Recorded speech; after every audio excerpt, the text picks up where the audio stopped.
Hello বন্ধুরা, আসসালামু আলাইকুম। সবাই কেমন আছেন? আশা করি আল্লাহর রহমতে সবাই ভালো আছেন। এই সিডির মধ্যে এক নিত্য নতুন ব্যারাম যেন এসেছে। এই সিডির কারণে আপনার গাড়িটা কিছু দূর চলার পর বা একদিন অথবা ২ দিন পর পর অটোমেটিক কারেন্টটা আউট হয়ে যায়। তো আমি একটা গাড়িতে এই সমস্যাটা পেয়েছি। ওই গাড়িটা হচ্ছে ২২৫ সিসি গাড়ি। এই সমস্যাটা বেশিরভাগ দেখা যাচ্ছে কি ২২৫ সিসি গাড়িতে। এই সমস্যাটা কেমন দেখাচ্ছে? গাড়িটা চলতেছে, খুব ভালো চলতেছে। ২-৪ দিন পর পর দেখা যাচ্ছে কি অটোমেটিক কারেন্টটা আউট হয়ে গাড়িটা রানিংয়ে বন্ধ হয়ে গেছে। তো বন্ধ হয়ে যাওয়ার পর আপনি হয়তো ২০ মিনিট আধা ঘন্টা বসে থাকলে যখন আপনার এই সিডিটা যখন ঠান্ডা হয়ে যাবে, তখন অটোমেটিক কারেন্টটা কোথায় থেকে যেন চলে আসে। এই একটা ব্যারাম আমি একটা গাড়িতে পেয়েছি।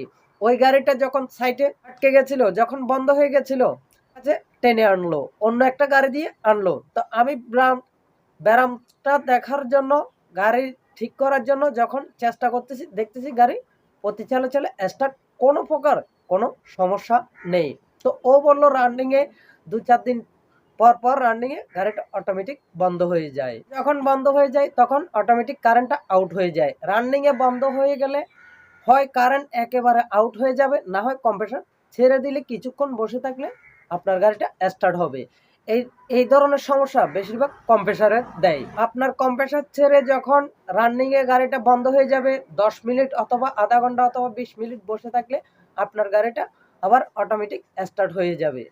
এই সমস্যা যখন দেয় আমরা বলি আপনার গাড়ির কম্প্রেসারের সমস্যা। আসলে এইটা কিন্তু কম্প্রেসারের সমস্যা না।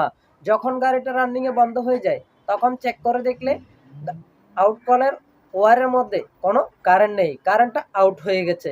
যখন ১০ মিনিট অথবা আধা ঘন্টা বসে আছে, আধা ঘন্টা পরে দেখা যাচ্ছে কি আবার টোকা টোকা স্টার্ট হচ্ছে। এই সিডির মধ্যে যেন এক নিত্য নতুন ব্যারাম।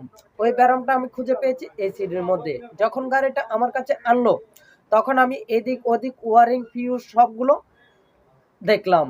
কোনো একটা জিনিস কিন্তু আগে থেকে ফালাইনি। আমি আগে থেকে ওয়ারিংগুলো চেক করলাম, কোনো দিক দিয়ে লুজ কানেকশন অথবা কোনো দিক দিয়ে তারটা ছিঁড়ে আছে কিনা, এই জিনিসগুলো আগে চেক করে দেখলাম। যেহেতু আমার কাছে আসার পর গাড়িটা টোকা টোকা স্টার্ট হচ্ছে, কোনো প্রকারও কারেন্ট আউট হচ্ছে না, তো আমি ওই গাড়িটা নিয়ে অনেক দূর চলে গেলাম, সাথে একটা নতুন সিডি নিয়ে গেলাম। অনেক দূর চলে যাওয়ার পর দেখলাম ওই ব্যারামটা হাতে ধরা পড়েছে। যখন গাড়িটা বন্ধ হয়ে গেছে তখন দেখলাম আউট করার মধ্যে কারেন্ট নেই। তো কারেন্ট না থাকলে তো আমাদের গাড়িটা কিছুতেই স্টার্ট হবে না। তো স্টার্ট না হলে গাড়িটা আনবো কিভাবে? তো আমি সাথে একটা নতুন সিডি নিয়ে গেছিলাম। ভাগ্য ভালো যে কি আমি নতুন সিডি যদি না নিয়ে যেতাম তাহলে ওইখানে আমার কাছে বসে থাকতে হতো, না হয় অন্য একটা সিডি নিয়ে যেতে হতো। তো সিডিটা নিয়ে যেতে অনেকক্ষণ সময় লাগতো। তো যখন গাড়িটা বন্ধ হয়ে গেল তখন আবারও ওয়ারিংগুলো চেক করলাম, দেখলাম কি ওয়ারিংয়ের লাইনগুলো ঠিকঠাকভাবে আছে, কোনো দিক দিয়ে লুজ কানেকশনও নেই, কোনো দিক দিয়ে তারও চিরা নেই, সব দিক ঠিকঠাক আছে।